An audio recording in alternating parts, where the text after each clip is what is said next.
Құнанбаев Хұшөнен ақ киімді денелі ақ шықылды, шоқыр мұңқыр танымас тірі жанды, үсті басы ақ қырау түсі суық, башқан де шықырлап келіп қалды.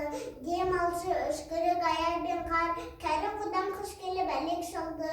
Ұшпада бір күн кейін оқшы айтып, аяр бейнен қызарып ажарланды. Бұлттай қарсы жауып егі өзін, басын сілкісе қар жауып мажандалды. Burada bulша атып долданғанда, алты қалт ақ орда ишей қалды. Әуеш көріп жүгірген жас балалар, беті қолы домбылып үшік шалды. Шиден мен тоңға аттып киген малшы, бет қарауға шыдай алмай теріс шайланды.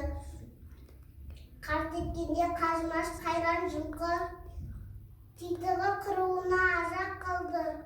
Қыш темірге тұмшығын шалды қасқыр, малшыларын қор болма итке малды.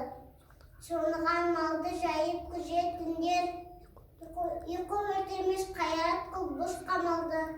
Ит жегенше қандығай қанай жешін, құр жібер нан тұрған кәр шалды.